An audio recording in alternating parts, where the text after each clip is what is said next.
Hello, everyone. Tonight, we are diving into a rather peculiar practice from medieval times, a practice so bizarre that you might wonder if you'd survive the whole affair. Picture this. You're in the heart of a medieval courtroom, where the air smells of musty, old stone and stale incense. The judge stands robes, flowing eyes narrowed with authority. But there's something you can't quite place.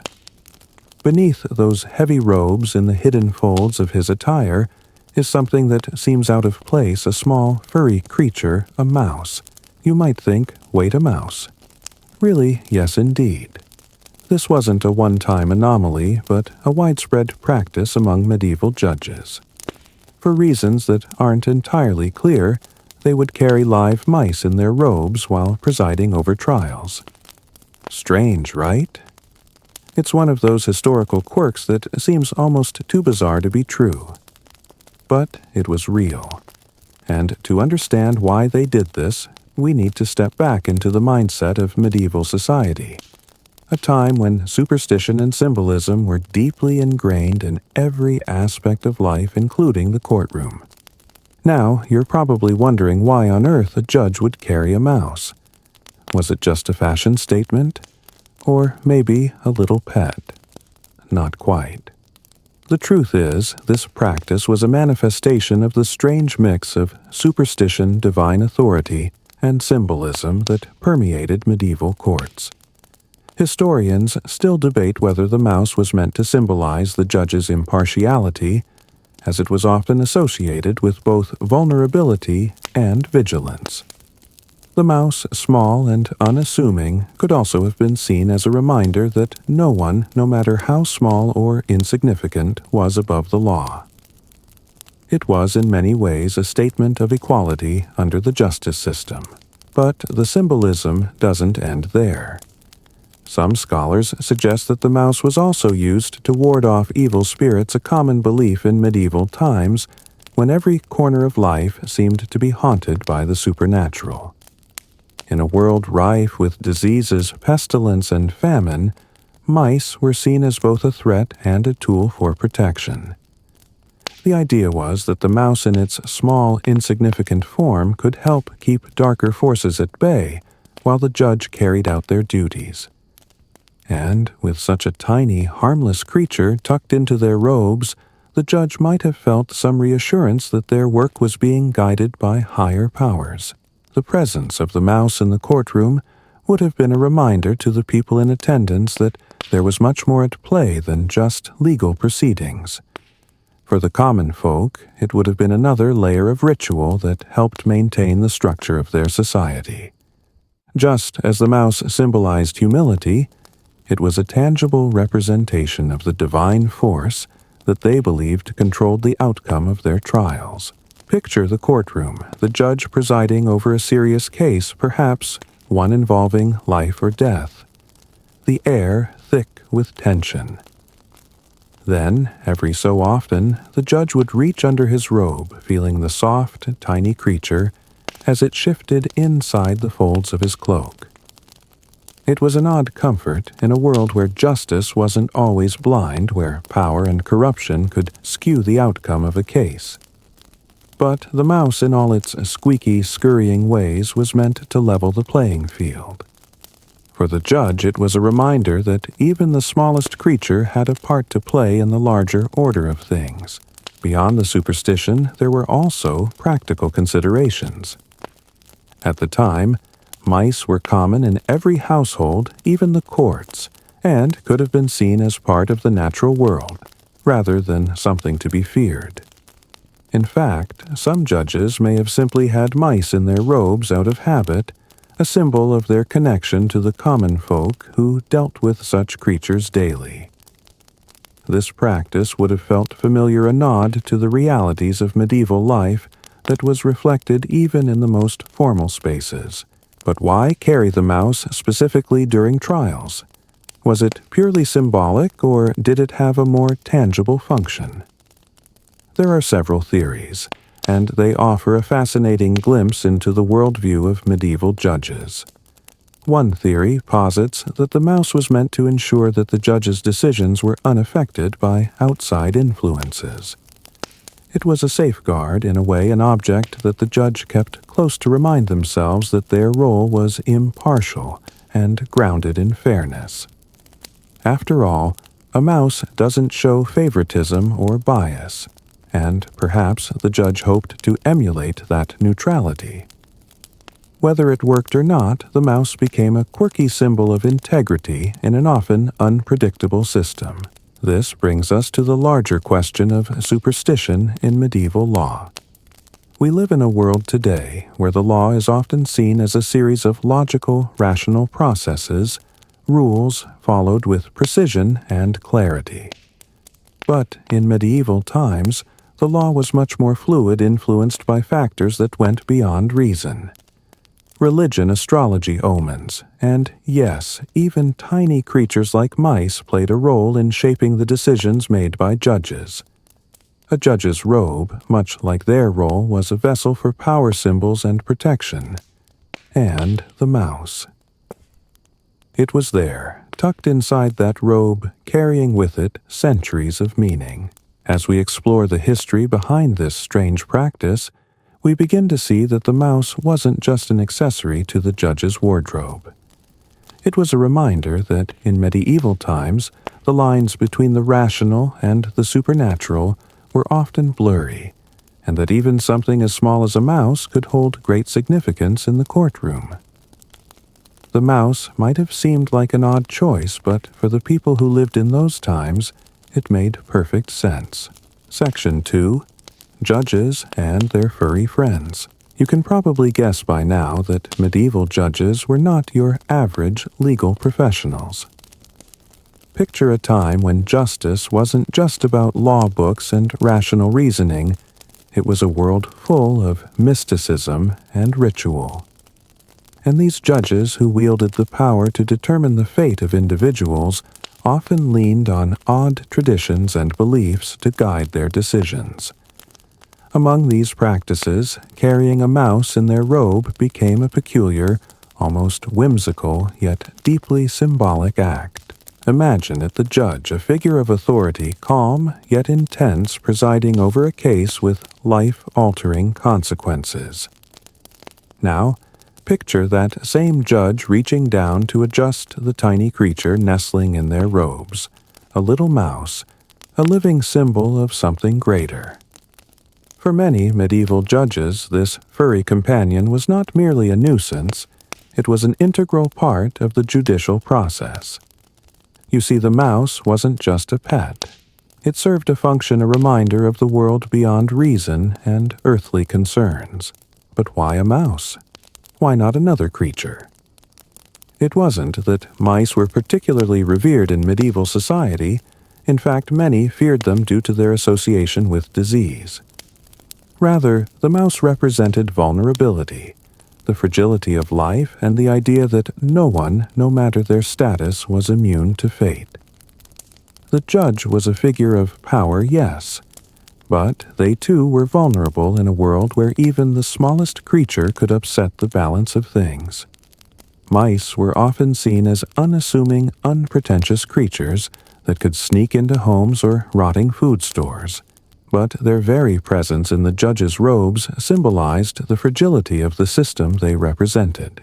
The symbolism behind the mouse didn't end there. In a world where omens and symbols were a part of everyday life, it was widely believed that the presence of certain animals carried particular energies. The mouse in particular was linked to two very important aspects of medieval belief: humility and neutrality. A mouse, small and unimportant as it was represented, the idea that justice should be impartial, devoid of any bias or preconceived notions. This would have been a powerful message to both the judges themselves and those attending the trial. If a mouse could exist unnoticed under the judge's robe, perhaps that was a lesson to the parties involved. Justice should be blind, unaffected by status or wealth. Moreover, mice were often associated with the humbler everyday folk. In medieval society, the aristocracy and clergy might have had more elevated animals at their disposal, but mice were part of the common life lurking in the shadows of every peasant's hut. The judge, by carrying a mouse, might have been signaling a connection to the people they served. While they may have been men of high social standing in their role as judges, they were meant to transcend that position and offer fair judgment to all, regardless of class. In this sense, the mouse helped remind them of their duty to the common people whose lives were often at the mercy of the law. For all its humble symbolism, the mouse also carried some less than pleasant connotations. The medieval world was rife with fear of disease and contagion, much of it associated with animals like rats and mice. During this period, diseases such as the bubonic plague ravaged Europe, and people lived in constant dread of infection. Mice were often seen as harbingers of illness, particularly because they traveled in packs and fed on the same scraps of food that humans consumed.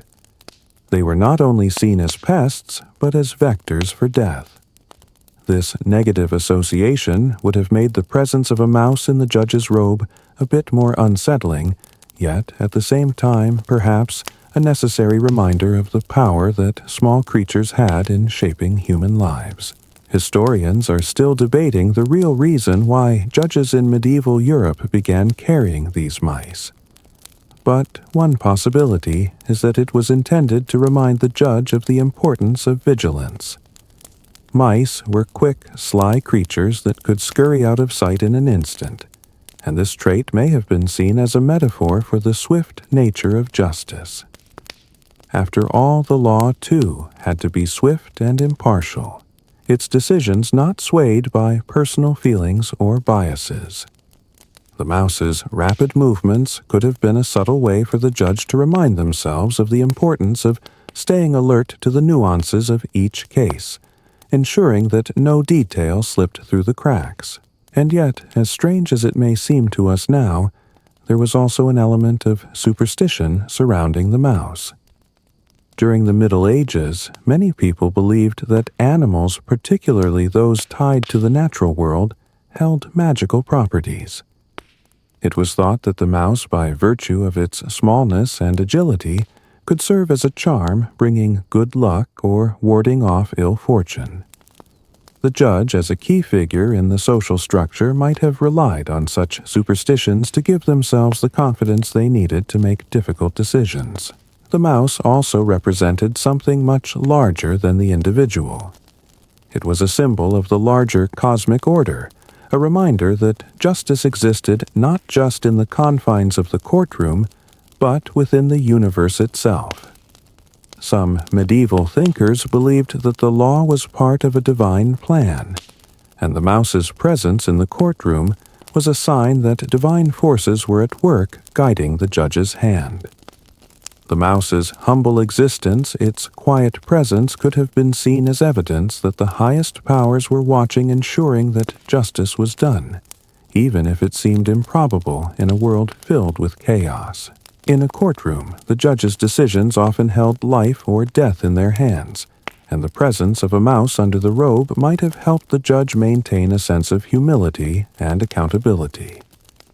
It was a physical reminder that no matter how powerful the judge might have seemed, they were like the mouse, subject to forces beyond their control. In the grand scheme of things, they were just another creature navigating a world full of mystery and uncertainty, striving to do right by the people who depended on them, so the next time you think of a courtroom, picture it a bit differently. The scent of wood, the murmur of anxious voices, and beneath the judge's robe a tiny, squirming mouse, offering a silent yet powerful reminder that even in the most formal of settings, the supernatural and the mundane are often inseparable. Section 3. A Society of Symbols. In the medieval world, where superstition and symbolism dominated nearly every facet of life, even the smallest details were layered with meaning. You see, during this time, life was not a linear path of cause and effect like we often think of today. Rather, it was a world where symbols held deep, sometimes hidden significance. And those symbols weren't just found in grand cathedrals or royal courts, they were present in even the most mundane settings, including the courtroom. The mouse, for instance, wasn't just a random animal placed under a judge's robe. No, in medieval society, it was seen as a living symbol. And what it symbolized was quite significant.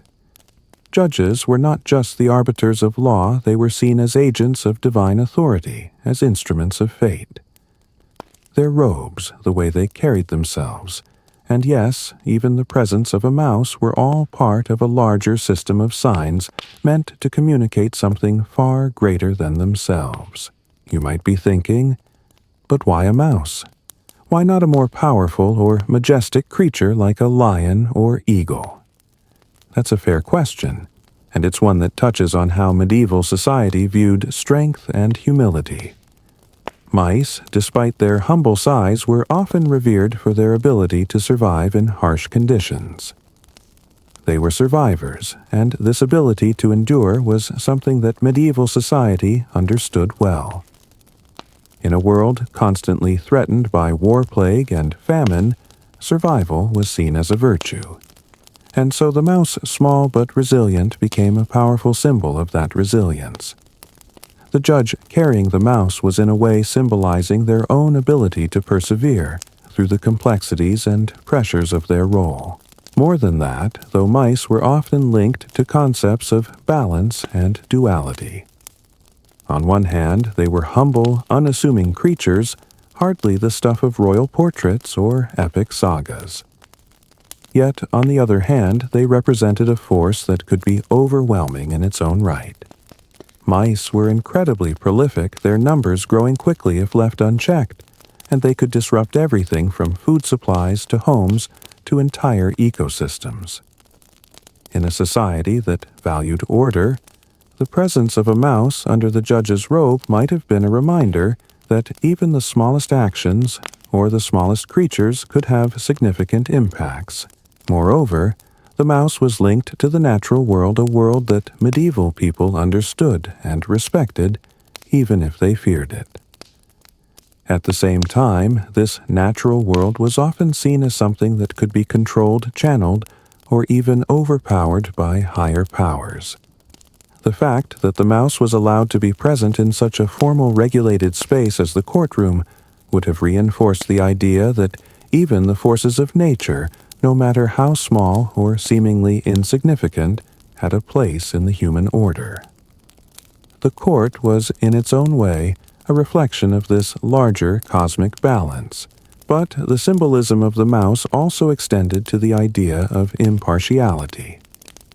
We've already touched on how the mouse was often seen as representing neutrality, a reminder that justice had to be blind. This was a key principle of medieval law. A judge was supposed to remain detached, unaffected by outside influence, personal feelings, or the status of the people in the courtroom. A mouse, small and unobtrusive, didn't play favorites. It was neither rich nor poor, neither noble nor common. It lived in the shadows, observed, and acted according to its nature. This was the ideal the judge was supposed to embody: impartial, unaffected, and fair. But as we dive deeper into medieval symbolism, we begin to see that the mouse wasn't just a passive symbol.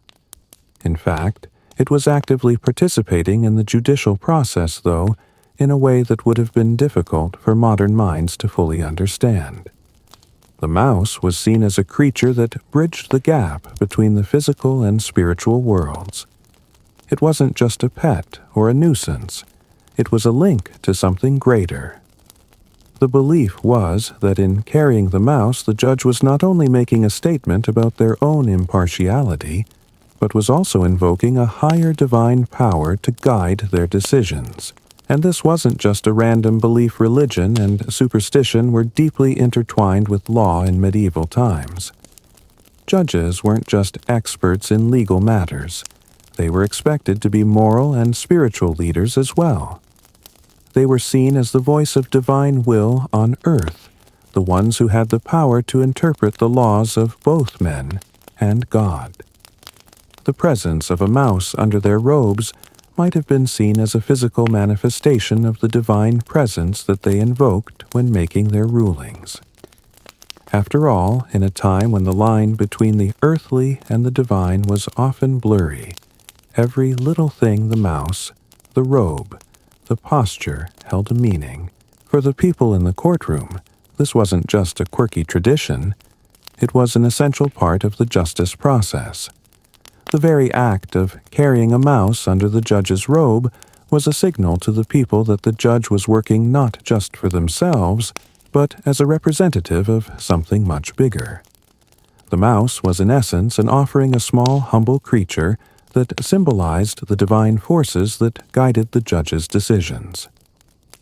This act of carrying the mouse was a way of showing that the judge's authority came from a higher power, not from their own will. As we move forward through this story, remember that in medieval society, the courtroom was not just a place for legal transactions.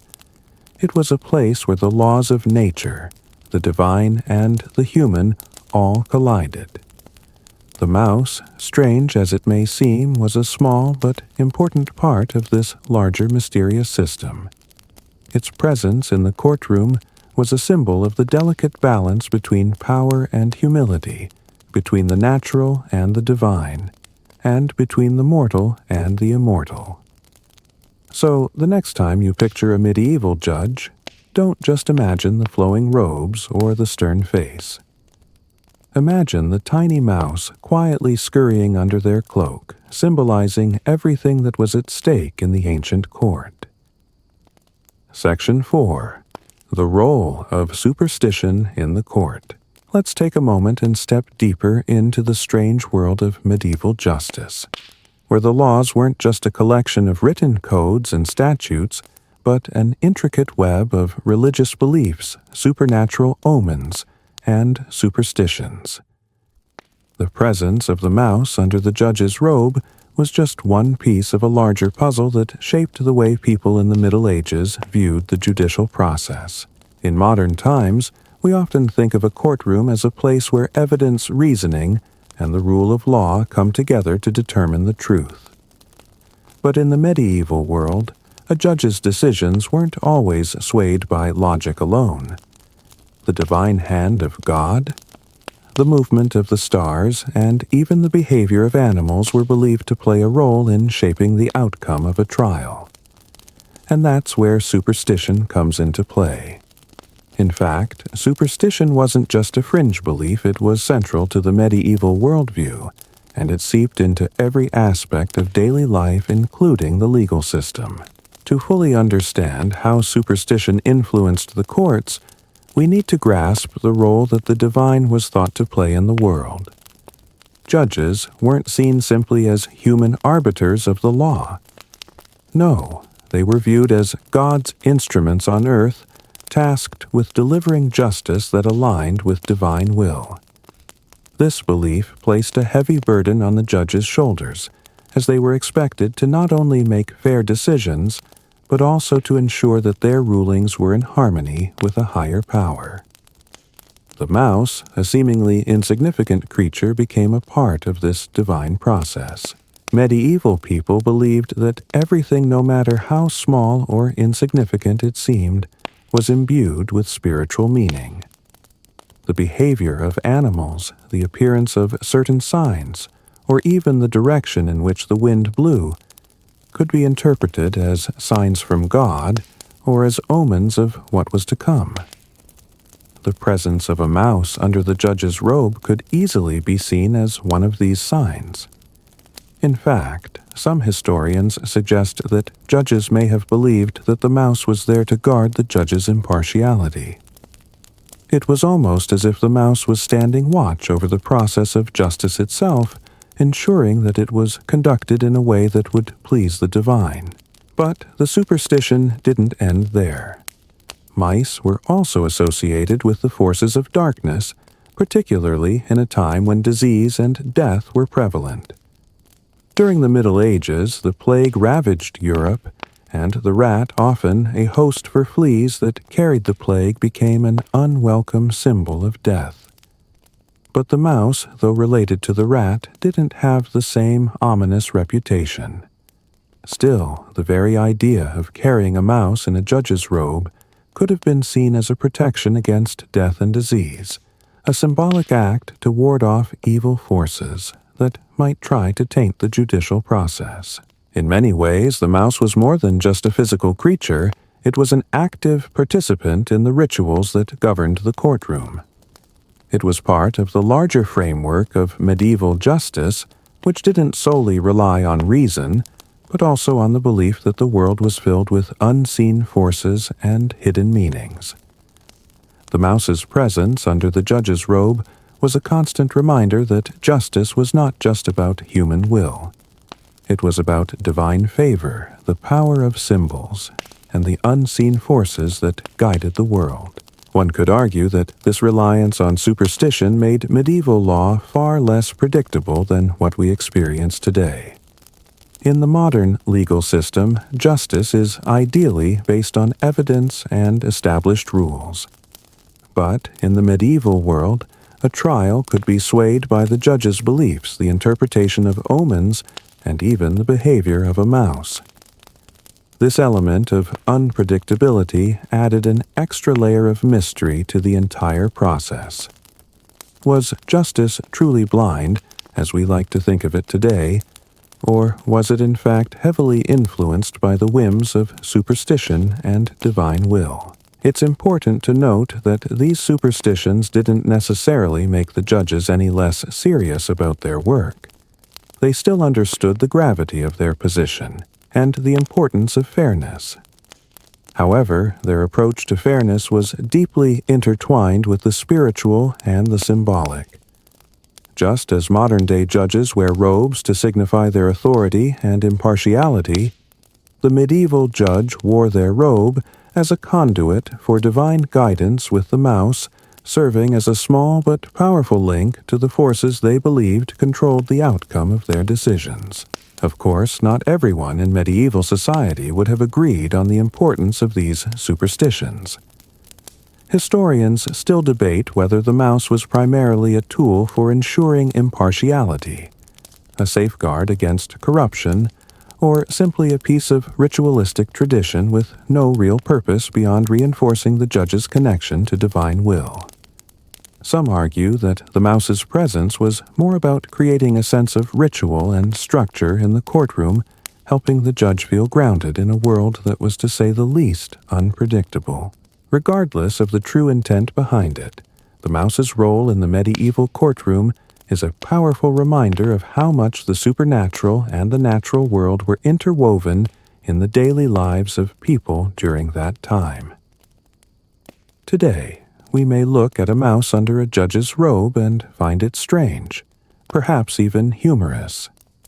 But for the medieval judge and the people they served, it was part of a much larger system of meaning, a constant reminder that the world was a place of mystery, where justice, divine will, and the unseen world all collided. As we move forward in this journey through medieval justice, it becomes clear that the mouse, while small and seemingly insignificant, was just one of many symbols used to maintain order, impart fairness, and connect the earthly world with the divine. Its presence under the judge's robe was a sign of the times, a reminder that in the medieval world, justice was as much about belief symbolism and ritual as it was about the law itself. Section 5. Mouse Myths in History. As we dive deeper into the curious world of medieval justice, it becomes clear that the role of the mouse under the judge's robe wasn't just an isolated practice. It was part of a broader tapestry of beliefs, rituals, and strange customs that flourished during this era. While we might regard the idea of carrying a mouse as somewhat laughable today in the medieval mind, this tiny creature carried deep symbolic significance, some of which still baffles historians. Historians still debate the true origin of the practice. Some believe that the mouse was meant to symbolize the judge's role as a neutral party, as we discussed earlier. A mouse, unassuming and unbiased, could serve as a reminder that justice had to be impartial. But there are other theories too, some of which are just as outlandish as the idea of a mouse in the robe itself. One particularly fascinating theory suggests that the mouse was believed to have magical properties. Mice were often associated with fertility and abundance in medieval folklore. Some cultures believed that mice were guardians of the harvest, and that their presence was a sign that the crops would be plentiful.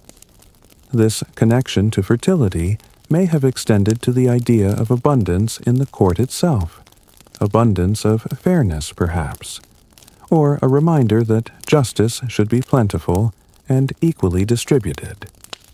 So, while it may sound strange, the idea that a mouse could serve as a magical agent of fairness and plenty wasn't completely out of the question in medieval times. Another, more bizarre theory connects the mouse to the idea of divination and foresight. In a world where astrology and omens were key tools in decision-making, the behavior of animals was often seen as a sign of things to come. The mouse, being so elusive and quick, might have been interpreted as a harbinger of change or a sign that the judge had to act quickly to ensure justice was served. It's almost as though the mouse scurrying around under the robe was acting as a kind of mystical messenger, telling the judge to make swift decisions that wouldn't linger or be delayed. Perhaps the most peculiar theory, however, is the belief that the mouse's presence served as a way of warding off evil spirits. In a time when death and disease were never far behind, the mouse was sometimes seen as a protector. It's strange to think that a creature so often associated with filth and disease would be considered a spiritual guardian, but medieval people were nothing if not full of contradictions. It was believed that the mouse's quiet, humble nature could ward off darker forces, and in doing so, ensure that the judge was protected from any supernatural influence that might compromise their work. The mouse was seen as a kind of spiritual shield, offering protection to the judge as they carried out their duties. Of course, there's also the theory that the mouse was simply a tool to reinforce the power of the judge's position. In a world where symbols of power were critical to maintaining order, a mouse, small, unassuming, but ever-present, could serve as a reminder that the judge's authority wasn't just grounded in earthly power, but in a divine framework. The mouse's constant presence under the judge's robe served as an ever-present reminder that, despite their authority, the judge was still humble and vulnerable. They too were subject to the same forces that governed the world at large. But no matter what the true purpose of the mouse might have been, it's clear that it wasn't just a passing trend. The mouse became part of the legal landscape in medieval courts, deeply embedded in the cultural and spiritual fabric of the time. Whether used for protection symbolism or simply as part of a larger ritual, it was one of many strange customs that defined medieval justice. And while the practice of carrying a mouse in the robe eventually faded from the courts, it left behind a legacy of curious stories and myths. Today, we look back at this strange tradition with a mix of amusement and bewilderment. But to the people of the Middle Ages, it was just another part of the complex mystical world they inhabited. They understood that justice was not just about applying rules, it was about navigating the unseen forces that governed their lives. And the mouse, small and inconspicuous, was one of those forces. The myths surrounding the mouse's role in the courtroom are in many ways a testament to the power of symbolism and superstition in shaping the world of medieval law. From its association with fertility and abundance to its role in warding off evil spirits, the mouse was more than just an animal. It was a symbol, a charm, and a protector. It helped shape the way people viewed justice, power, and the supernatural. As we move forward in our exploration of medieval justice, it's fascinating to see how the line between the natural and supernatural was often blurred. The mouse, in all its simplicity, served as a bridge between these two worlds. In a time when life was full of uncertainty, the mouse under the judge's robe was a small but important symbol of the greater forces at work.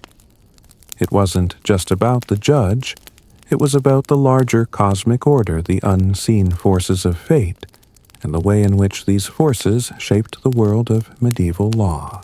Section 6. What was in a judge's robe? Now that we've explored the mysterious symbolism of the mouse, let's take a step back and look at the judge's attire itself. In medieval times, the clothes you wore were more than just practical. They were symbols of your social status, authority, and role in society. And in the case of judges, their robes were loaded with deeper meaning, reflecting both their position in the court and their connection to the divine forces they believed guided them. The mouse hidden beneath all of this was just one of many interesting details that made up the medieval judge's ensemble. At first glance, a judge's robe might seem like just a basic piece of clothing, something meant to convey authority and respect. But in reality, the robe was much more than that. It was a carefully crafted garment that served as both a tool of power and a spiritual shield. In many ways, the robe was a visual representation of the judge's role as an intermediary between the earthly realm and the divine. Just as the mouse symbolized divine favor and impartiality, the judge's robe acted as a physical barrier that separated them from the outside world literally and metaphorically. When a judge wore their robe, they were cloaked not just in fabric but in the weight of divine responsibility. The materials of the robe varied depending on the judge's rank and the region in which they served. In wealthier courts, judges wore robes made from luxurious fabrics such as silk, velvet, and brocade, often adorned with intricate designs that signified their high status. For lower-ranking judges or those in more humble areas, their robes might have been made from simpler wool or linen. Regardless of the material, the robe served the same symbolic purpose. It marked the wearer as a figure of power and authority. One of the most interesting aspects of the judge's robe was the presence of hidden pockets and compartments. These secretive features were not just practical, they were part of the judge's ritualistic connection to the divine.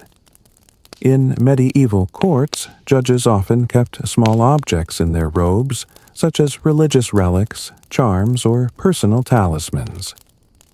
These items were believed to offer spiritual protection and guidance during trials. A judge's robe wasn't just a garment, it was a mobile sanctuary, a place where they could keep the tools of their divine connection close at hand. The mouse, often tucked away in these secret compartments, was just one example of how the robe became a repository for both spiritual and symbolic power. Aside from the mouse, judges might have also carried other objects in their robes to reinforce their spiritual authority. Religious texts, such as prayer books or psalms, were often kept in the folds of the robe as reminders of the judge's duty to act in alignment with divine will. Some judges even carried holy relics, pieces of saints' bones, or other sacred objects that were thought to grant the wearer divine favor.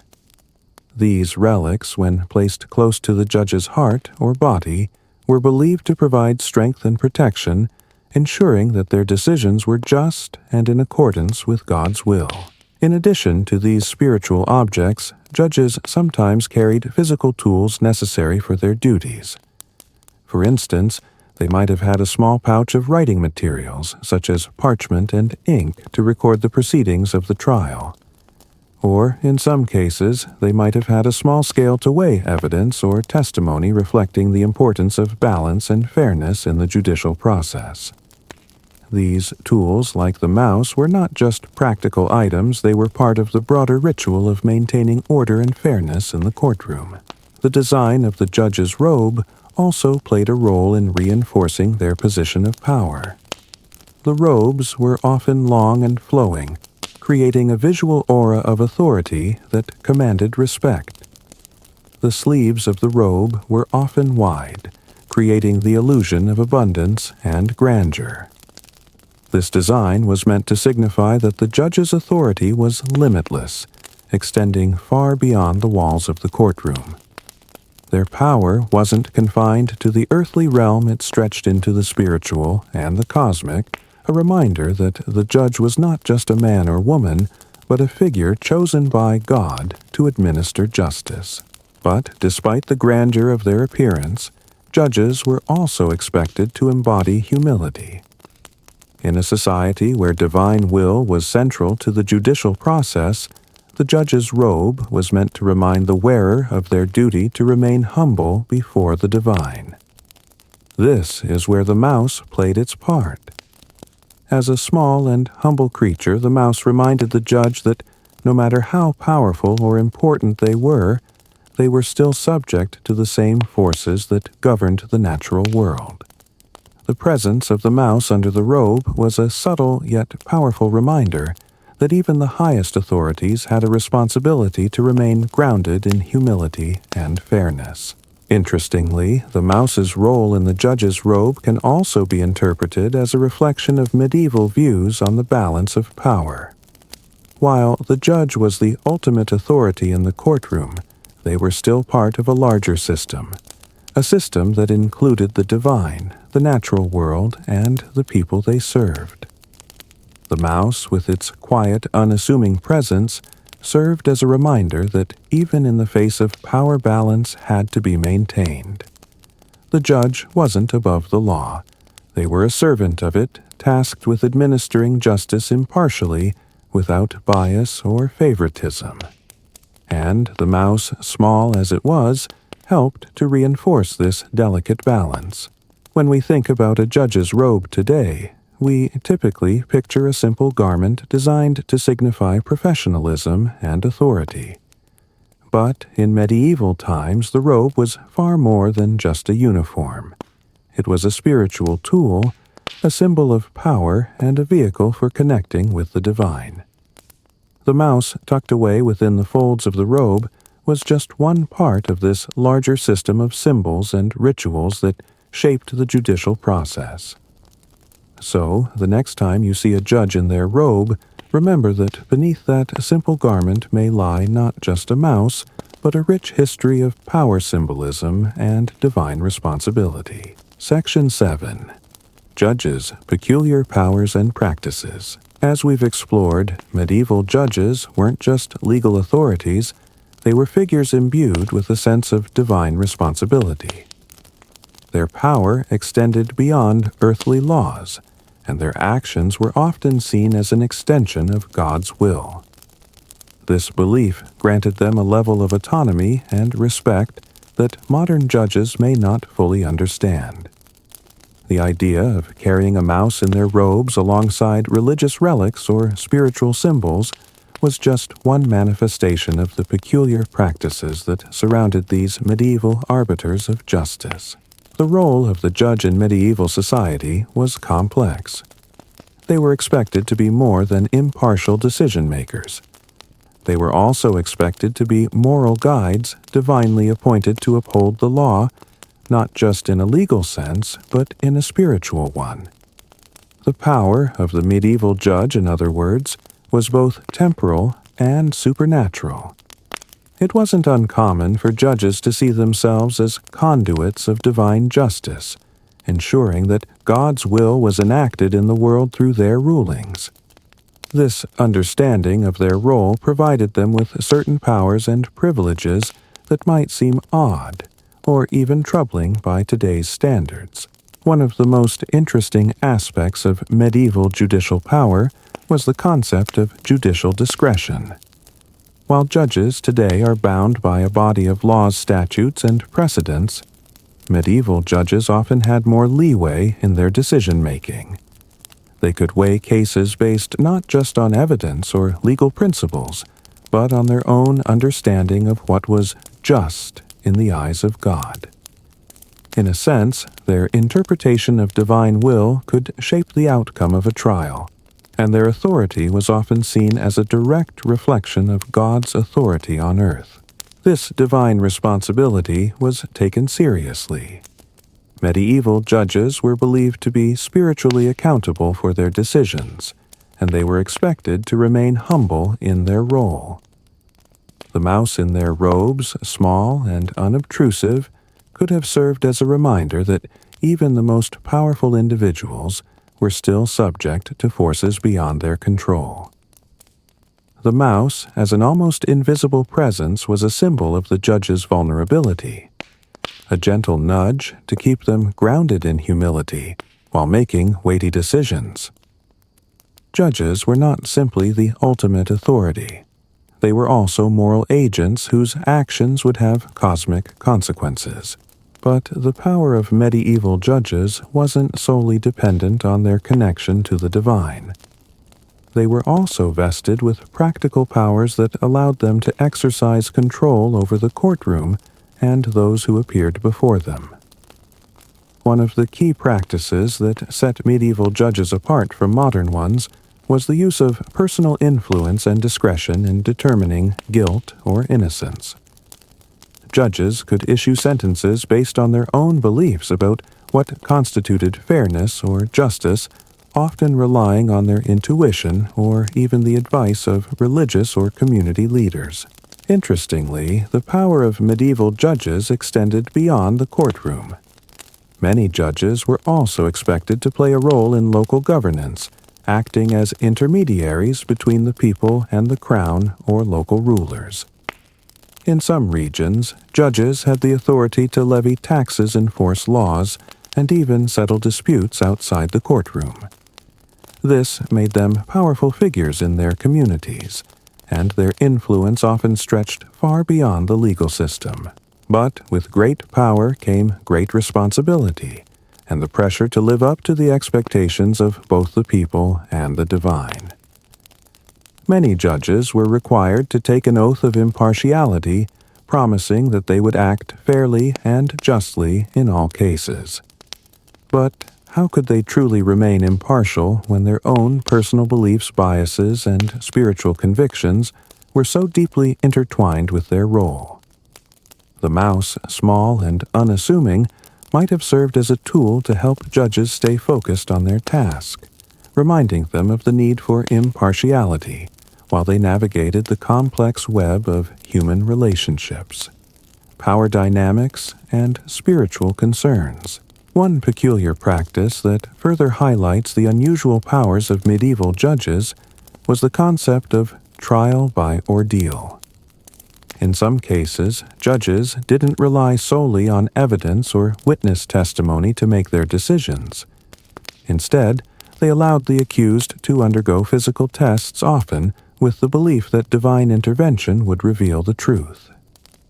These tests were based on the idea that God would protect the innocent and punish the guilty, and it was the judge's responsibility to oversee these trials, ensuring that they were carried out properly.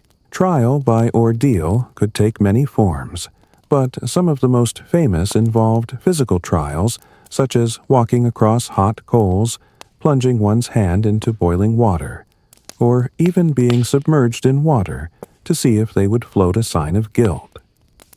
These practices were based on the belief that God would intervene in the outcome, protecting the innocent and revealing the guilty.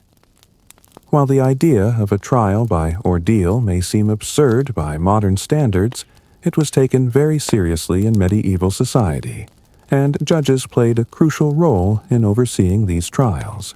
The strange and often disturbing nature of trial by ordeal illustrates just how much power judges wielded in medieval times.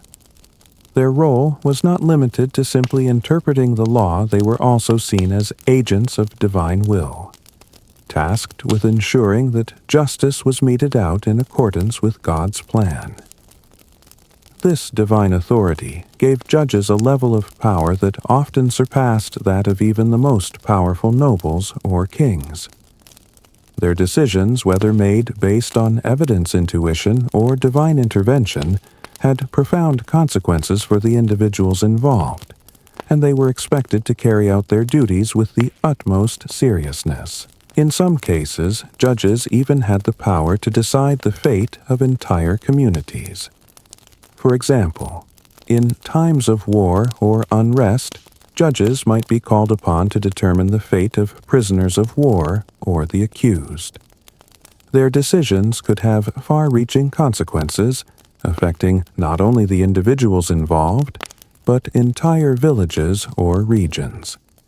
The pressure on these judges to act decisively and fairly was immense, and it's likely that the symbolic presence of the mouse under their robes served as a subtle reminder of the weight of their responsibility. The unique combination of spiritual authority, judicial discretion, and personal influence made medieval judges some of the most powerful figures in society. They were tasked with not only upholding the law but also ensuring that divine will was enacted in the world. Their decisions were seen as extensions of God's judgment, and their robes, complete with hidden mice, religious relics, and other spiritual symbols, were part of the larger ritual that connected the earthly and the divine. So, the next time you think of a judge, don't just imagine a figure of legal authority sitting in a courtroom. Picture a person who carried the weight of both earthly and divine power, a person whose decisions were intertwined with both the law and the will of God. And beneath their robes, that tiny humble mouse remained a constant reminder of the responsibility they carried and the forces beyond their control. Section 8. The Medieval View of Mice and Disease. We've seen how the mouse played an important symbolic and spiritual role in the medieval courtroom. But the relationship between medieval people and mice wasn't just a matter of superstition. The mouse, as a creature, had a much more practical significance in the medieval world. It was a creature that many people saw up close, often far more frequently than they would have liked.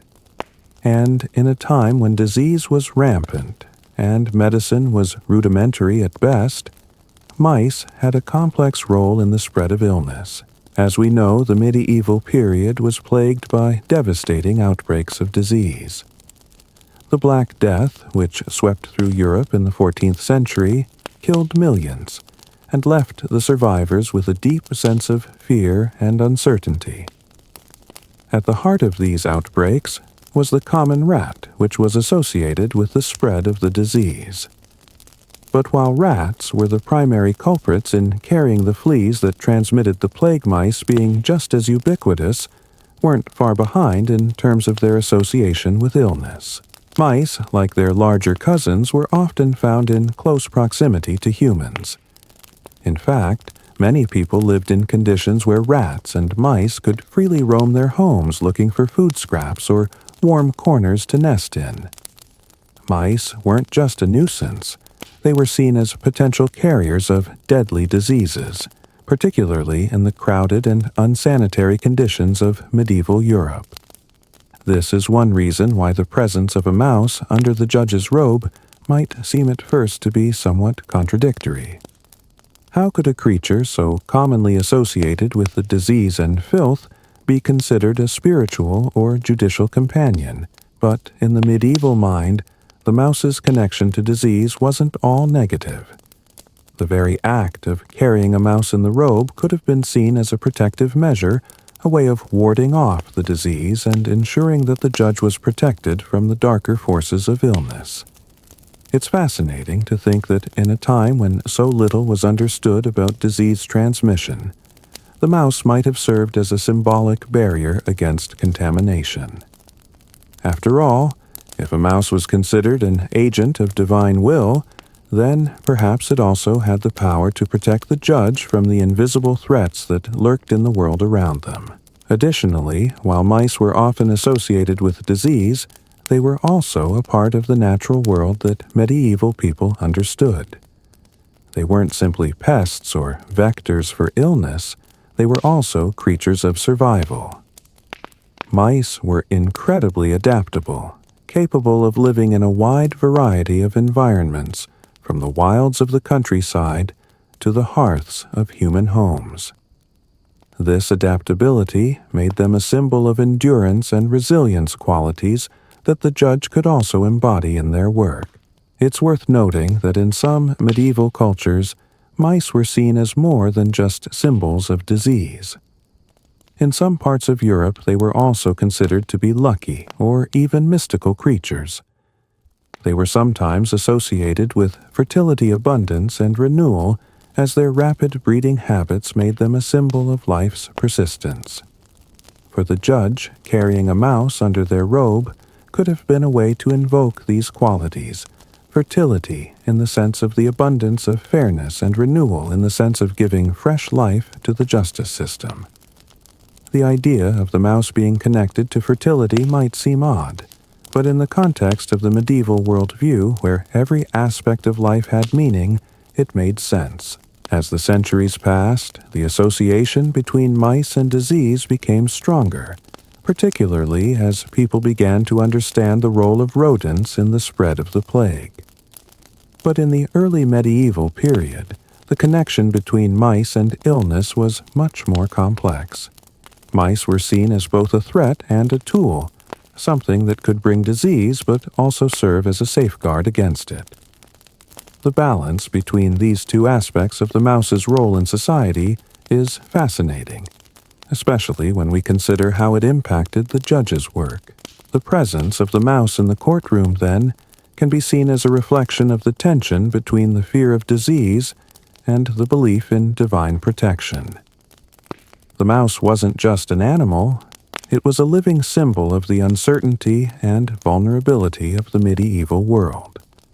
It represented both the threat of illness and the potential for healing, both the small, dirty reality of life and the higher spiritual realm that the judge was supposed to embody. It's also important to remember that the medieval understanding of disease wasn't purely scientific. In fact, the concept of miasma, or the idea that diseases were spread by bad air or foul smells, was widely accepted during this time. Mice, particularly those that lived in close quarters with humans, were seen as contributing to the spread of this bad air. The mouse was a creature that lived in the dirt and muck of everyday life, and as such it was often linked to the filth and disease that plagued medieval communities. But at the same time, the mouse was also seen as a creature that could be controlled or even tamed, much like the forces of nature itself. In the case of the judge, the mouse's presence was a way of confronting this duality. The mouse was a creature that lived in the dirt and shadows, but it was also a creature that could be contained and controlled. Just as the judge had to balance the forces of justice and mercy, the mouse represented the balance between the natural world and the divine. It was a creature of contradiction, small, unassuming, yet powerful in its symbolism.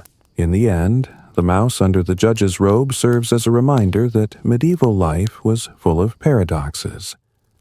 On one hand, it was a time of great fear and uncertainty, when disease and death were constant companions. On the other hand, it was a time when people turned to symbols, rituals, and superstition to make sense of the world. The mouse, in its small and humble way, was a creature that embodied both of these aspects. It was a symbol of vulnerability and protection of disease and healing of fear and resilience. The next time you picture a medieval judge standing solemnly in their robe, remember that beneath that cloak there might be a tiny mouse, silent, ever-present, and holding the weight of centuries of symbolism. Section 9. Mice and their connection to death. Now, let's shift gears a bit and explore the darker side of the mouse's symbolism in medieval times. While the mouse may have been a creature of humility and neutrality in the courtroom, It also had a much more sinister association with death decay and the fragility of life. Mice, often seen as pests and carriers of disease, were closely linked to the darker realities of medieval existence, where death was never far away, and disease was a constant threat. The medieval world was a place where death and disease were pervasive, and the mouse was often seen as an omen of these darker forces. One of the most chilling connections between mice and death had to do with their relationship to the spread of the plague. While it was the rat that most people associated with the Black Death, it's worth remembering that mice were also a common sight in the homes and streets of medieval Europe.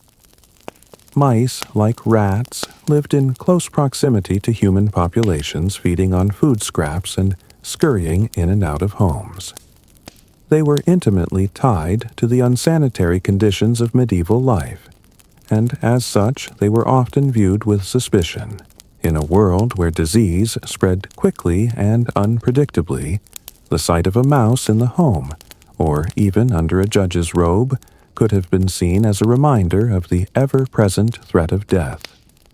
The very presence of a mouse, with its association to filth and disease, was a subtle reminder of the fragility of life and the inevitability of mortality. In this sense, the mouse wasn't just a creature of symbolism. It was a living, breathing reminder of the constant presence of death in the medieval world. Interestingly, the mouse's connection to death wasn't just tied to disease. In medieval European folklore, mice were sometimes considered omens of death. The idea was that if you saw a mouse scurrying across your path, it was a sign that death was near. This association likely stemmed from the mouse's nocturnal nature and its habit of appearing in places associated with decay, such as graves or abandoned homes. The mouse, with its small size and unassuming demeanor, was often linked to the idea of death creeping in unnoticed quietly and slowly, much like the decay that would eventually take hold of all things. The association between mice and death can also be seen in their role in the natural cycle of life and decay. Mice, like many small creatures, are scavengers, feeding on the remains of other animals and helping to break down organic matter. In this way, they played a role in the process of decomposition, which was closely tied to the medieval understanding of death. The mouse's presence in the judge's robe then could be seen as a reminder of the inevitable decay that all things must undergo. No matter how powerful or important the judge might be, they too were subject to the forces of death and decay. The mouse, in its quiet way, reminded the judge that even the most august human institutions were vulnerable to the ravages of time and mortality. In some medieval depictions of death, mice were often shown nibbling on the bones of the dead, emphasizing their connection to the natural process of decay.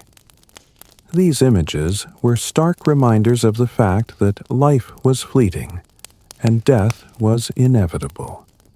In the context of the courtroom, where judges were tasked with deciding matters of life and death, the mouse served as a silent witness to the delicate balance between life and mortality. The mouse was, in a sense, a living representation of the fragility of the human condition. But it wasn't just in the context of the courtroom that mice were associated with death.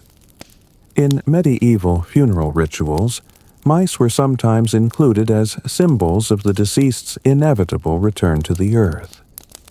The idea was that, like the mouse, the deceased would eventually become part of the earth's cycle of life and death. This connection between mice and the natural process of decomposition served to reinforce the medieval understanding that death was not an end, but a natural part of the eternal cycle of life. The mouse, in this sense, wasn't just an agent of decay, it was also a symbol of renewal of the constant transformation that took place in the natural world. Interestingly, the mouse's role in death wasn't always seen as negative. While it was linked to decay and disease, it was also associated with the renewal of life. Just as mice helped break down organic matter and return nutrients to the soil, they symbolized the regenerative aspects of death. This dual role of the mouse, both a harbinger of decay and a symbol of renewal, reflects the complex way in which medieval people understood death. It wasn't just an end. It was part of an ongoing cycle, and the mouse was a living metaphor for that cycle. In the context of the judge's robe, the presence of the mouse might have been a subtle reminder that justice, like death, was a force that transcended the mortal realm. The judge, as an earthly representative of divine will, was tasked with delivering decisions that affected the lives of others. But no matter how powerful or important they were, the judge, like everyone else, was ultimately subject to the same forces that governed life and death. The mouse hidden beneath the judge's robe reminded them of their own mortality, the delicate balance between life and death, and the cosmic forces that shaped the world around them. It's fascinating to think about how the mouse, a creature that many would view as insignificant or even annoying, could hold such deep symbolic significance in the medieval world. From its association with disease and death to its role in the process of decay and renewal, the mouse was a creature that embodied the paradoxes of life itself. And, in the medieval courtroom, its presence was a reminder that no matter how much control a judge might have over the fate of others, they were ultimately subject to the same natural laws that governed the cycle of life and death. Section 10. Courtrooms of the Middle Ages. More than trials. Let's take a step into the heart of a medieval courtroom and get a feel for the larger context in which the strange practice of carrying a mouse might have flourished. The medieval courtroom wasn't just a place for trials. It was a space of ritual power and spirituality. Unlike modern courtrooms, which are often sterile and procedural, medieval courts were steeped in mystery, symbolism, and social importance. It was a place where law, religion, and superstition intertwined to form a system of justice that may seem bewildering by today's standards. Picture a medieval courtroom dimly lit, its stone walls heavy with the weight of centuries. The scent of incense mixes with the musty air, a haze of religious significance hanging over everything. The judge, robed and imposing, presides over the proceedings, and the atmosphere is filled with tension. The room isn't just a site of legal transactions. It's a space where divine will, earthly justice, and the expectations of society converge. In this environment, every detail mattered, from the judge's robe to the objects carried beneath it. And yes, even the mouse tucked quietly away. In medieval times, the very concept of justice was inseparable from religious beliefs. The judge was seen not just as a legal authority, but as a spiritual figure acting on behalf of God to administer justice. This idea wasn't just theoretical, it shaped every aspect of the courtroom's operations. For example, before beginning a trial, judges often performed prayers or rituals to invoke divine guidance. The presence of religious symbols, such as crosses, holy relics, and prayer books, was common. These rituals were meant to ensure that the proceedings were aligned with the divine will, and that the judge's decisions were just. The people who attended these trials were often deeply aware of this divine connection. They didn't just see the judge as a person making legal decisions. They saw them as an intermediary between God and man. This perception of divine authority was so ingrained that it affected every aspect of the trial process, from the rituals to the roles of the participants. The presence of a mouse hidden beneath the judge's robe would have been seen as just one more element in a larger spiritual and symbolic system.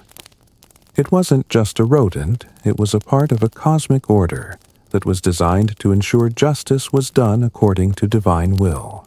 Interestingly, the courtroom was often a place of spectacle. Trials weren't just about legal decisions, they were social events where entire communities could gather to witness the fate of the accused. In small towns, the local court might be the only venue for major public events, and the people would come not just to observe justice but to participate in the collective experience of it. The trial itself was a performance, and the judge with all of their accoutrements was the lead actor in this drama. Their robe, their gestures, their every move were imbued with meaning, and the mouse tucked away beneath their garment was just one small but significant part of this ritualized performance. In this context, the mouse served as a reminder that the courtroom was more than just a place of legal judgment. It was a space of cosmic importance. The fact that the mouse was hidden beneath the judge's robe could symbolize the quiet yet powerful forces that influenced the trial. Just as the mouse remained unseen but essential, so too were the forces of divine will and justice present, guiding the decisions of the judge and ensuring that the proceedings unfolded according to a higher plan. Another fascinating aspect of medieval courtrooms was the practice of ordeals, or trial by ordeal. These were physical tests that the accused were forced to undergo in order to prove their innocence. It was believed that God would intervene in these tests and reveal the truth, either by protecting the innocent or by exposing the guilty.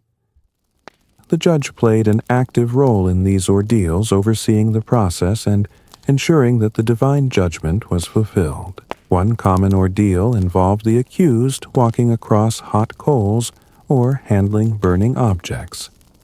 Another involved plunging one's hand into boiling water. If the person was burned, it was considered a sign of guilt. If they were unharmed, they were deemed innocent.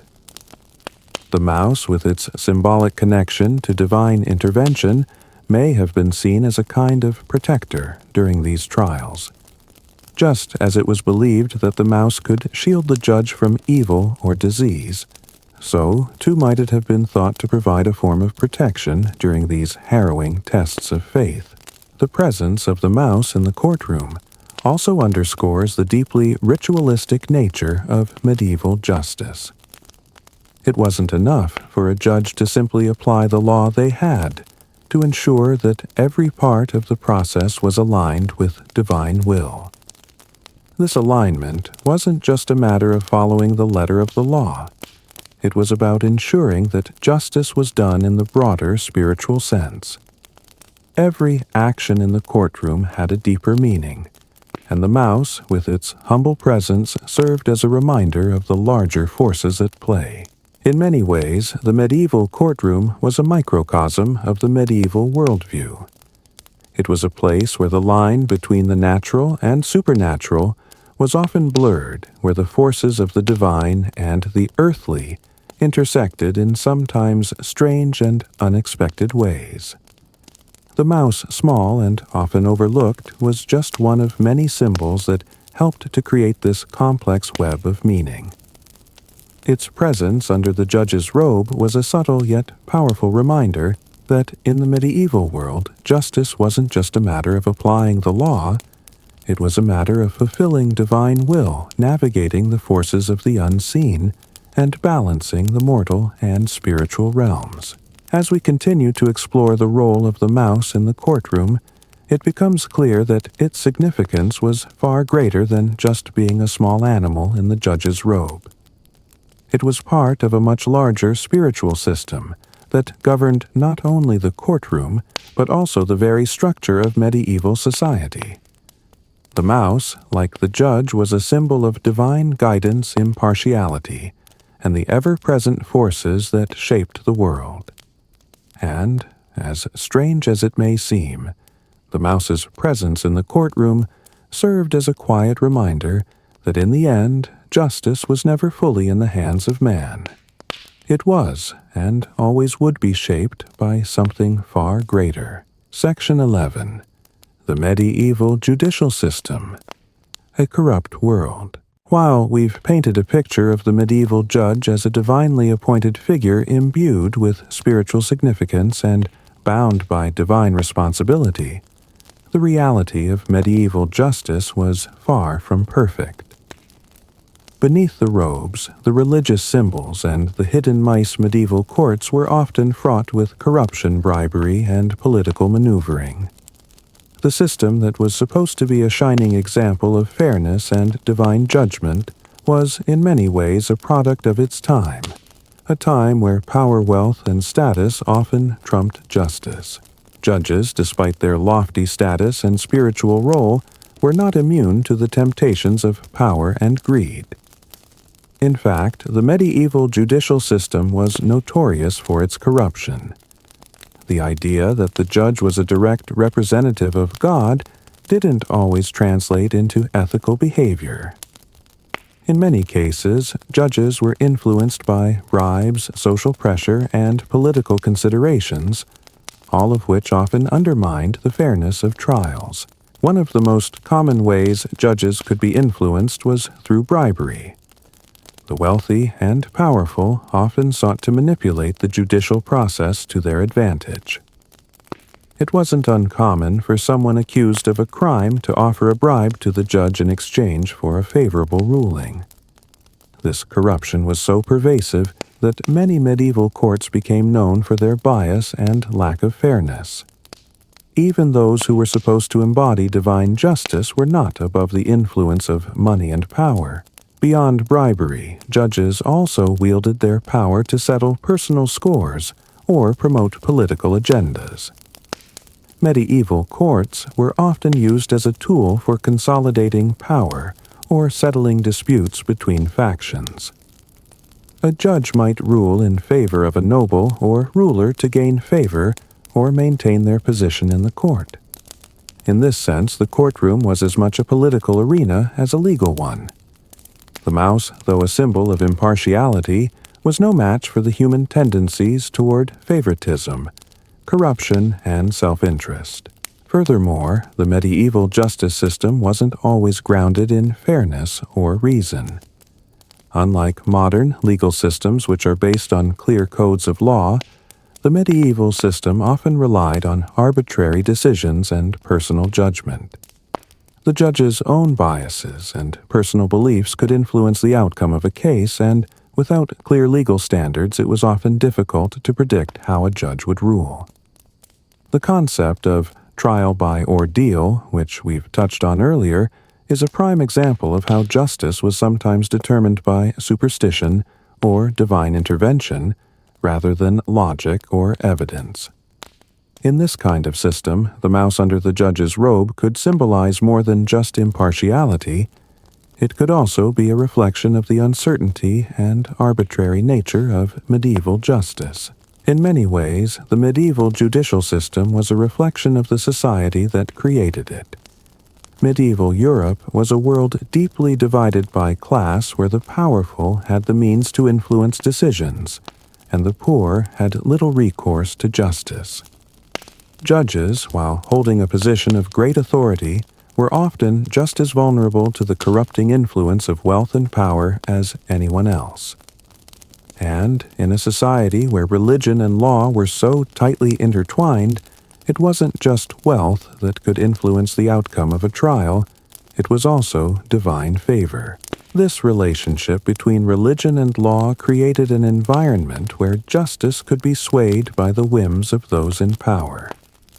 The church, for instance, played a significant role in medieval courts, and its influence was often felt in the decisions judges made.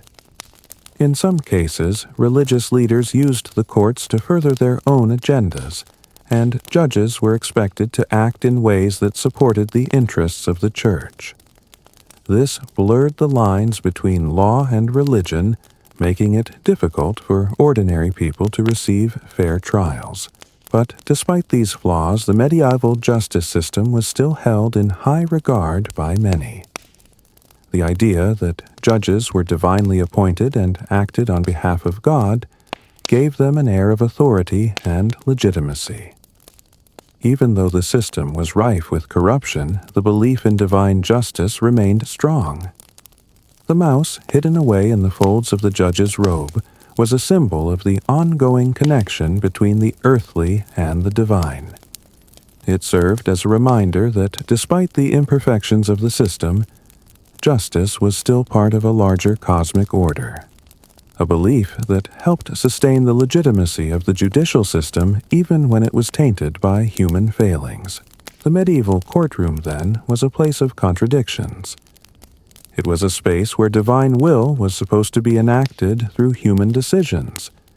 But it was also a place where personal power politics and corruption played a large role in shaping outcomes. The presence of the mouse, once a symbol of divine impartiality, became an ironic reminder that in the end the forces of power and influence often outweighed the lofty ideals of justice. As we look back on this period, we see that the medieval judicial system was far from perfect. But it was also a product of its time where the lines between the spiritual and the political were often blurred. The judge's role was both sacred and deeply entangled with the earthly concerns of wealth, power, and influence. The mouse, tucked into the folds of the judge's robe, may have symbolized impartiality and divine protection, but it was also a silent witness to the corruption and imperfections of the system it inhabited. The courtroom, for all its spiritual significance, was still a place where the powerful could manipulate the law, and where justice often depended on who had the most influence. Section 12. The Role of Animals in Medieval Society. As we continue our exploration into the peculiarities of medieval justice, it's worth taking a step back and looking at the broader cultural context in which animals like mice were revered, feared, and even invoked in legal proceedings. In medieval society, animals held a significant place not just in terms of their role in the economy or daily life, but also in their symbolism and cultural relevance. Whether they were seen as omens, symbols of divine power, or as protectors, animals played an integral part in shaping how people viewed the world around them. The mouse, in particular, had a multifaceted role in medieval culture. While it was often associated with the humble, everyday life of peasants living in homes scavenging for food, and sometimes even appearing in the very halls of the courtroom, mice also held deeper, more complex symbolic meanings. As we've seen, they were linked to both disease and protection, both death and fertility embodying the paradoxical nature of life itself. The mouse wasn't just an unwelcome guest in the judge's robe. It was a symbol of the larger forces at play in the medieval understanding of the world. In addition to mice, other animals played key roles in medieval life and law. The lion, for example, was a symbol of power and strength often associated with kings and rulers. The eagle, with its regal stature, was a symbol of divine vision and authority. These animals, in contrast to the mouse, were powerful and majestic, often used to represent ideals of courage, wisdom, and kingship. They were present in royal crests, heraldry, and religious iconography, serving as symbols of the highest power in the land. But animals weren't just symbolic in a religious or regal sense. They were also viewed as having a role in the everyday functioning of society. The medieval economy was heavily reliant on animals for agriculture, transportation, and food. Horses, cattle, and sheep were integral to the survival of rural communities, and their role in the economy was deeply entwined with that of humans. In fact, many medieval laws were concerned with the protection of animals. There were strict laws governing the treatment of livestock, and violating these laws often led to severe punishments. This legal framework, which governed the treatment of animals, is a testament to the central role animals played in the lives of medieval people. The influence of animals extended into the courtroom as well. In medieval trials, Animals were sometimes considered to be responsible for crimes or misdeeds. There are historical records of animals being put on trial for various offenses, ranging from killing a human to destroying property. The idea behind these trials was that animals like humans were capable of sin and should be held accountable for their actions. In these trials, animals were often represented by a lawyer, and if found guilty, they could be subjected to the same penalties as human offenders. These trials, though strange to us now, were a reflection of the medieval belief that animals like humans were part of a larger cosmic order, where justice had to be applied equally. In addition to the more formal trials, animals also played a significant role in the everyday legal proceedings. For example, in a case where a person accused someone of witchcraft, an animal, such as a dog, might be used as a witness to the crime. The idea was that animals could sense things that humans couldn't, and their behavior could be interpreted as a sign of guilt or innocence.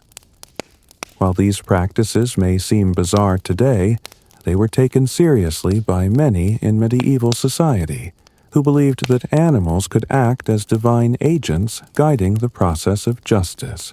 But perhaps the most striking aspect of the medieval relationship with animals was the belief in their mystical powers.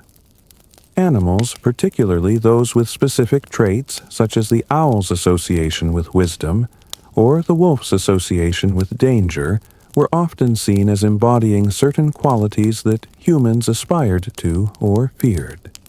In the case of the mouse, its small size and quick movements made it a symbol of humility, vigilance, and survival. But it also represented something much larger, the cycle of life, death, and renewal. The mouse, like other animals, was both a part of the natural world and a symbol of the divine order. Its role in the judge's robe was not just a matter of practicality or superstition.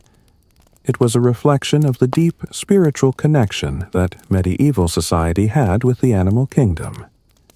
The idea that the mouse could serve as both a protector and a reminder of the fragility of life speaks to the broader role of animals in the medieval mind, serving as both guides and reminders of forces beyond human control. As we continue our exploration of the medieval judicial system, it's clear that animals, particularly small, unassuming creatures like the mouse, held a place of deep significance.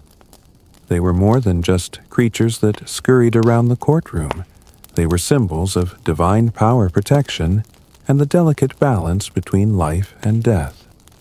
The mouse, in all its quiet, humble ways, embodied the paradoxes of medieval justice, and served as a reminder that, in the end, justice was not just about the law. It was about something much greater. The forces of nature, the divine will, and the cosmic order that governed all. The presence of animals in the medieval courtroom was more than just an oddity. It was a reflection of the way in which people understood the world. Animals, like humans, were part of a larger system, and their presence reminded judges and those in the courtroom of the balance between life and death, power and humility, order and chaos. The mouse, though small, was a symbol of these larger forces, reminding all who witnessed its presence that the world was far more complex and mysterious than the laws of men could ever fully capture. Section 13.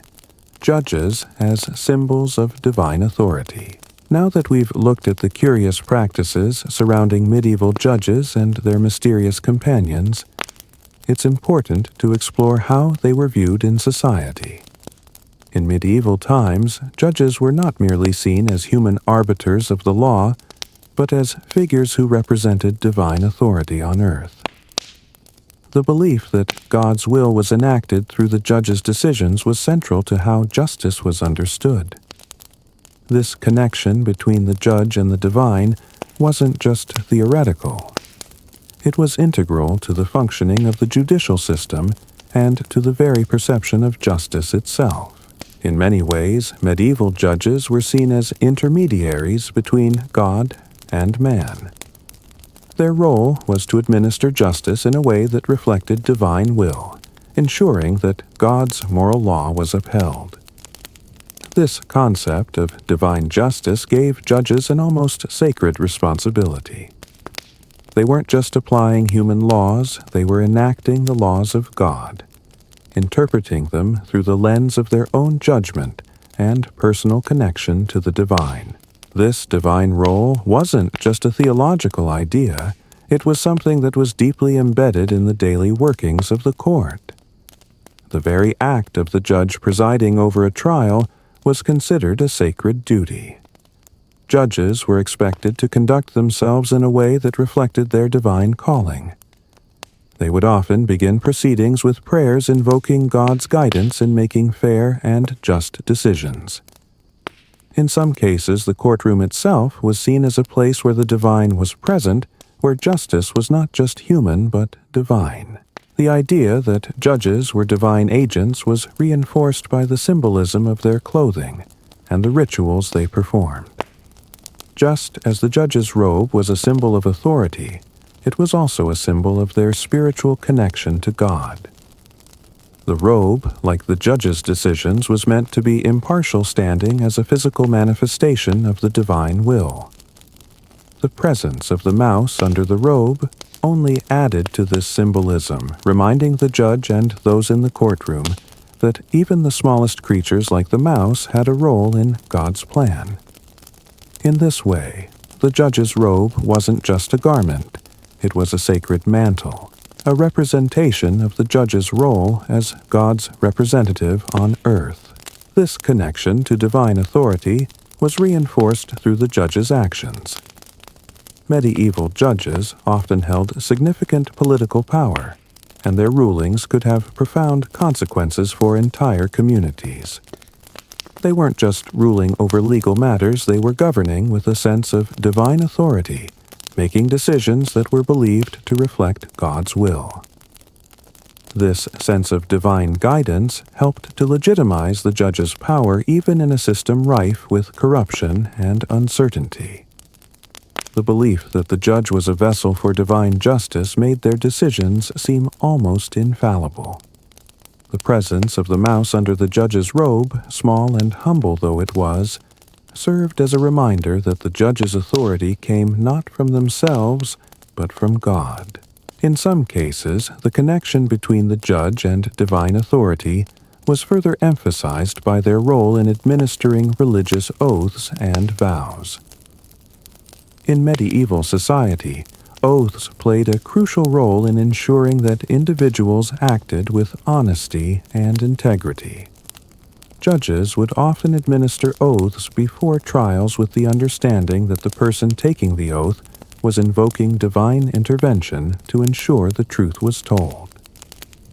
The presence of the mouse under the judge's robe, a small but symbolic animal, could be seen as part of this larger system of divine oversight.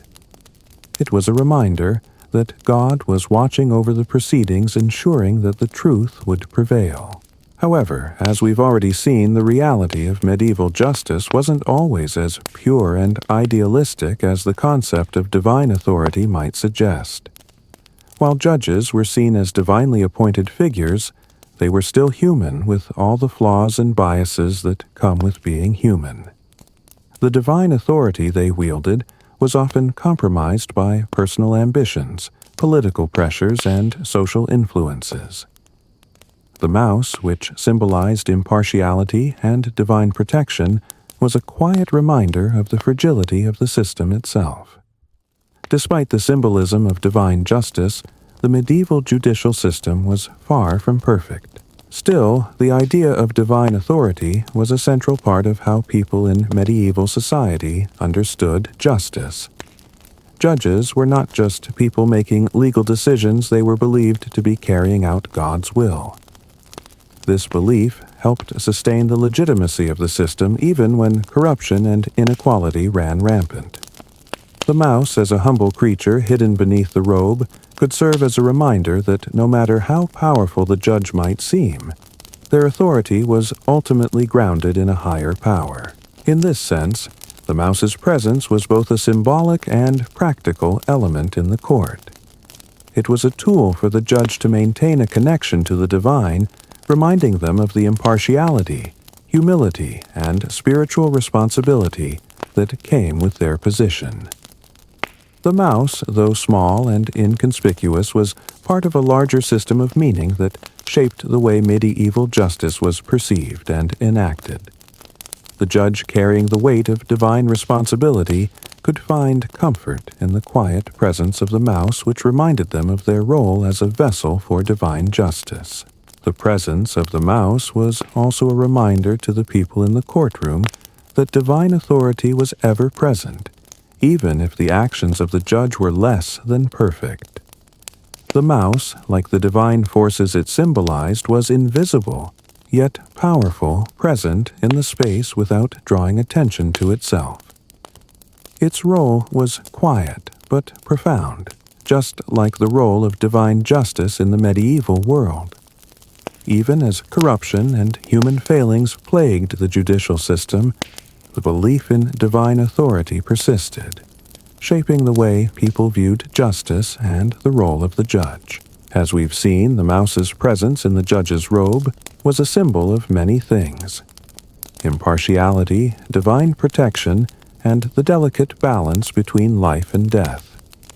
But it also served as a reminder of the judge's divine calling, a reminder that their decisions were not just their own. They were part of a larger cosmic order, a reflection of divine will. The mouse, small as it was a symbol of the divine forces that shaped medieval justice, reminding everyone that no matter how imperfect the system might have been, the divine was always watching. Section 14. Folk Practices and Legal Rituals. In medieval Europe, justice was far from a straightforward legalistic process. It was deeply entwined with folk practices, rituals, and customs that merged both religious beliefs and practical needs. The presence of the mouse in the judge's robe was in many ways a reflection of these larger cultural forces, an indication that the legal system, much like medieval society itself, was built on a blend of superstition, tradition, and spirituality. Medieval justice wasn't just about what the law said on paper. It was about a set of rituals often rooted in folk traditions that were thought to guide the proceedings. These rituals were designed not only to maintain order, but to ensure that divine favor was invoked and that the proper spiritual balance was maintained. The idea was that justice couldn't be purely human. It had to be in harmony with the divine forces that governed the world. This belief in the supernatural influence over justice permeated the legal system, where folk practices and spiritual rituals shaped the way trials were conducted. Take, for example, the role of oaths.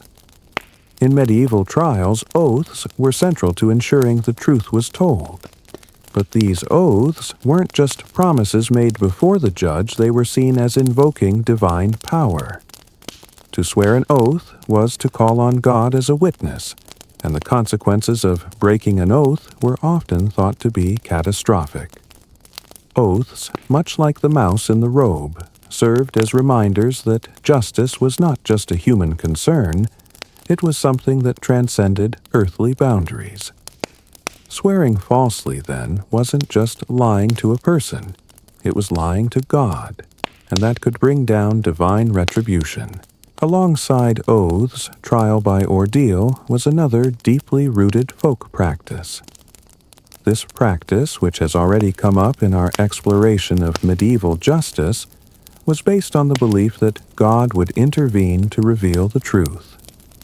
Judges were responsible for overseeing these trials, where the accused might have to undergo physical tests like walking across hot coals or plunging their hand into boiling water. The idea was that if the accused was innocent, they would be protected by divine forces. If they were guilty, they would be harmed by these tests. This was a ritual that blended law faith and folk practices into a single dramatic act of judgment. In many cases, animals like the mouse under the judge's robe were an integral part of these folk rituals. The mouse, small and seemingly insignificant, may have been seen as part of a larger cosmic order that involved not only human beings, but also animals, nature, and the divine. The belief that animals could possess mystical powers or serve as agents of divine will was widespread during the medieval period. In fact, many animals were thought to have supernatural abilities.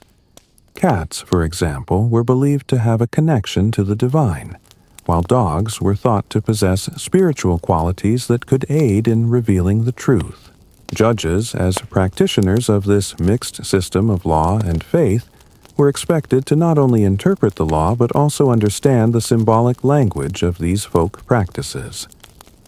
The mouse, under the judge's robe, could have been seen as an active participant in these rituals, offering both protection and impartiality as the judge carried out their duties. It wasn't just a small animal tucked away under a robe. It was a symbolic creature that tied the judicial process to the larger spiritual order of the world. Beyond the rituals and practices tied directly to the court, there were also folk beliefs about justice that permeated everyday life. For example, many people in medieval Europe believed that certain places were cursed or blessed, and that justice could be swayed by the location of a trial. Some trials were held at specific places believed to be sanctified or spiritually powerful, while others were conducted in the open air, where it was thought that the elements themselves could influence the outcome. These places of judgment often had their own rituals and customs rooted in folk traditions that had been passed down through generations. Even today, we can trace remnants of these medieval practices in the way some legal systems still rely on traditions, superstitions, and rituals to carry out justice. In fact, the very idea of fairness in medieval times was often tied to the concept of balance, not just between the accused and the accuser, but between the natural and the supernatural, the human and the divine. Just as the mouse in the judge's robe might have been a sign of neutrality and impartiality. The larger practices of medieval law were meant to ensure that all forces, earthly and divine, were balanced during the trial. The mouse in its quiet presence reminded the judge that true justice wasn't just about applying the law. It was about aligning the earthly proceedings with the divine. In these medieval courts, justice wasn't something solely defined by written laws. It was a living, breathing entity that was influenced by faith, spiritual practices, and societal beliefs. The presence of a mouse in the judge's robe was part of this larger complex framework, a framework in which symbols, rituals, and beliefs worked together to shape the outcomes of trials. For the judge, the mouse was more than a companion or a talisman. It was a link to the divine, a reminder that their decisions were not just human judgments but acts of cosmic importance. The rituals and folk practices surrounding medieval justice, including the symbolism of the mouse, are a testament to the power of belief in shaping the world. Despite the corruption bias and human frailty that often undermined the system, these rituals were a way for people to believe that justice could be more than just an earthly process. It could be a reflection of a divine order. The mouse, small as it was, embodied that belief. It was a creature that symbolized the fragile balance between life and death, between justice and injustice, and between the mortal and the divine. As we conclude our exploration of the mouse in the courtroom, it's clear that its presence was not just a quirk of medieval law. It was a symbol of the larger forces at work, forces of nature, of spirituality, and of divine justice that shaped the way medieval people understood their world. The mouse, with its humble existence, was a reminder that no matter how powerful the judge or how intricate the law, the forces of nature and the divine were, always present, quietly guiding the course of justice. Section 15. Decline of mouse-carrying judges. As we've seen, the medieval judicial system was deeply intertwined with both religious symbolism and folk traditions. The presence of a mouse under the judge's robe served as a small but significant reminder of the divine forces at play, the balance of power, and the intricate web of beliefs that guided medieval justice. But as the centuries progressed and the world moved into the early modern period, the traditions that defined medieval justice began to change. The mouse, once a symbol of divine impartiality and protection, slowly faded from the judicial scene, and the role of the judge evolved. The decline of the mouse-carrying judge wasn't an isolated event. It was part of a larger transformation in European legal systems that saw the gradual separation of religion from law, the development of more formalized judicial processes, and a shift towards more rational and secular methods of administration. As the medieval period gave way to the Renaissance and then the Enlightenment, the intellectual and cultural landscape of Europe underwent profound changes, and the spiritual and mystical elements of justice began to be replaced by more standardized and evidence-based systems. One of the key factors in the decline of practices like carrying a mouse was the rise of the legal professions and the codification of law. As legal systems became more formalized with written codes and regulations, the role of the judge shifted from being a divinely appointed arbiter to more of a legal technician, a person tasked with applying established rules and principles. This shift was part of the broader trend of rationalization that characterized the early modern period. With the rise of reason and the scientific revolution, the supernatural elements of justice were increasingly seen as archaic and unnecessary. The mouse, once a symbol of divine impartiality, no longer had a place in a system of justice that began to rely more heavily on evidence and logic. Additionally, as Protestantism spread across Europe, the influence of the Catholic Church on legal matters began to wane. The Protestant Reformation brought about a questioning of many religious practices, including the use of symbols and rituals in legal and civic life. The Church's direct involvement in judicial affairs was diminished, and with it the spiritual rituals that had once been so central to the courtroom. This meant that the mouse, which had been seen as a spiritual protector, no longer fit into the new vision of justice that was taking shape in Protestant-dominated regions. As the judicial system moved towards a more secular and structured approach, the symbolism of the mouse was no longer necessary to maintain the integrity of the legal process. The divine role of the judge, while still influential in many parts of Europe, gradually gave way to a more human-centered view of justice. This didn't mean that the law was devoid of moral considerations. It simply meant that the supernatural forces once thought to govern justice were replaced by a more human-centered understanding of law and order. The symbolic presence of the mouse was part of the old order, one that saw justice as the balance between divine forces and earthly authority. As this understanding of justice faded, so too did the mouse. Interestingly, though the practice of carrying mice in courtrooms gradually died out, it wasn't entirely forgotten. In some places, the tradition persisted for centuries in a more symbolic form. Some judges still carried symbols of divine protection: crosses, charms, or other objects thought to bring good fortune or ensure fairness. The mouse, while no longer a physical presence in the courtroom, continued to represent the intersection of law and divine authority in the minds of some judges and legal practitioners. The decline of the mouse in the courtroom also reflects broader shifts in the perception of justice itself. As societies moved away from the deeply spiritual and symbolic understanding of law, they began to adopt a more empirical and standardized approach. Judges were now expected to interpret the law objectively using evidence and legal precedent, rather than invoking divine favor or seeking spiritual guidance. The role of the judge, once viewed as a conduit for divine will, became more focused on applying the law as written with an emphasis on fairness and consistency, rather than divine intervention. By the time the Enlightenment took hold in the 18th century, many of the practices that had once been commonplace in medieval courts, including the carrying of a mouse under the judge's robe, had become distant memories, relics of a bygone era.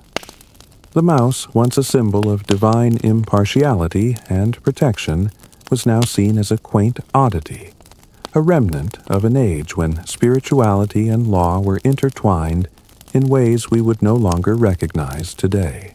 However, the cultural impact of these old practices should not be underestimated. The image of the judge carrying a mouse under their robe reminds us that law has never been just a neutral application of rules. It has always been shaped by the cultural, religious, and philosophical beliefs of the time. Just as the mouse was both a humble creature and a symbol of something far greater, so, too, was medieval justice a blend of the mundane and the divine, the earthly and the supernatural. The fading of the mouse from the courtroom marks the end of one era of justice, and the beginning of another one in which human reason began to take precedence over divine guidance. And yet even as the mouse disappears from the scene, its legacy lives on in the way we think about justice. The medieval judge robed in symbols of divine authority may be gone, but the idea that justice must be fair, impartial, and guided by something greater than the individual remains. The mouse, small and often overlooked, reminds us that justice has always been more than just a legal process. It's been a reflection of the values, beliefs, and forces that shape the societies in which it operates. Section 16. Final Reflections. The Strange World of Medieval Justice. As we reach the end of our exploration into the world of medieval judges and their curious companions, it's clear that the practice of carrying a mouse was just one of many peculiar and fascinating aspects of medieval justice. From the symbolic significance of animals like the mouse to the deeply spiritual role of judges, the medieval judicial system was a reflection of a society that viewed justice through a lens of both faith and reason, superstition and law. The mouse, humble and quiet, served as a powerful reminder of the forces that governed medieval life. It was a symbol of impartiality, protection, and divine authority, reminding judges of their connection to something much larger than themselves. It was a creature that lived in the shadows, unassuming yet ever-present, just like the divine forces that guided the judges in their decisions. Whether the mouse was believed to ward off evil, serve as a reminder of impartiality, or act as a symbol of divine justice, its role in the courtroom was far more significant than its small size might suggest.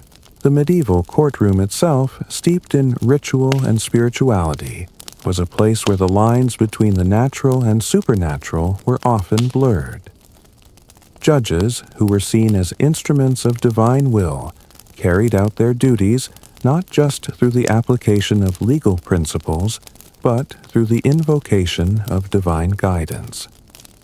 The presence of the mouse under the judge's robe was just one part of a much larger system of meaning, one where every detail from the judge's robe to the rituals performed was designed to ensure that justice was in alignment with a higher power. Yet, as time moved on, and the world entered the early modern period, the mystical and spiritual elements of medieval justice began to fade.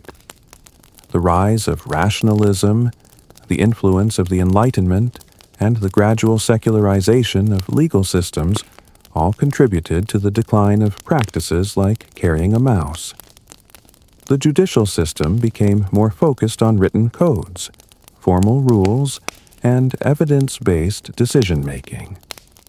The mouse, once a symbol of divine impartiality, became a quaint relic of a bygone era, a reminder of a time when justice was as much about belief as it was about law.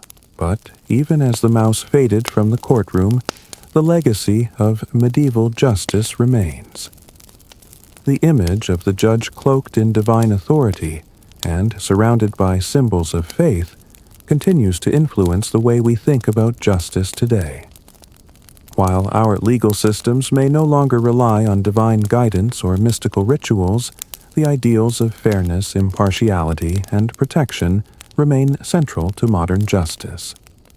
The mouse, with its quiet presence, reminds us that justice has always been more than just a legal process.